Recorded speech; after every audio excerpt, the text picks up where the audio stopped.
Rachakonda police ने डकैती की वारदातें करने वाले बैंडियास्ती सारिकीन के गिरोह को गिरफ्तार किया है। एसओटी एलबी नगर और सरूनगर पुलिस ने एक 9 रुकनी गैंग को गिरफ्तार किया, जिसने सरूनगर में सी कोटेश्वर नामी एक शख्स को कम कीमत पर सोना देने का यकीन देकर तयखुन देकर धोखा दिया। लोगों ने एसओटी एलबी नगर की मदद से उनके पास से 45 लाख रुपए नकद, 13 सेलफोन, 8 सिम कार्ड, एक कार और एक 2 पहिए वाली गाड़ी जब्त की और उन्हें अदालती तहवील में दे दिया गया।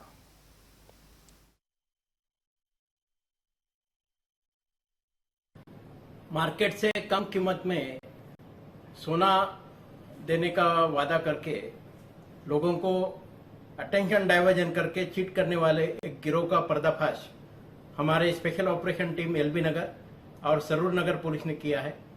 हाल ही में 20 सितंबर को सरूर नगर में वीवी नगर में एक तल्लूरी वेंकटेश्वर राव करके कंप्लेनेंट है। उनको इससे पहले एक महेश नाम के शख्स से परिचय हुआ था और वो महेश ने उनको बताया कि तकरीबन 1.5 किलो सोना उनको 60 लाख रुपए में मिलेगा। मार्केट से तकरीबन 10-15 लाख आपको फायदा होगा। आप पैसा रेडी कीजिए, मैं उसका इंतजाम करता हूं। वो बताने के बाद महेश ने इनको फोन करके 2 अनजाने आदमी को इनके घर भेजा। उनके हाथ में एक ब्रीफकेस थी।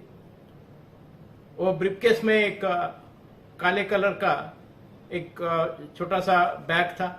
वो बैग निकाल के उन्होंने कंप्लेनेंट को सामने रख दिया और आपके पास जो 60 लाख रुपए रेडी है उसको पहले काउंट करो और इसमें रख दो करके बता के वो पैसा फिर उन्होंने वो बैग के अंदर रख दिया और फोन पे उनके बाकी साथी लोगों के साथ बात करने लगे कि जल्दी वो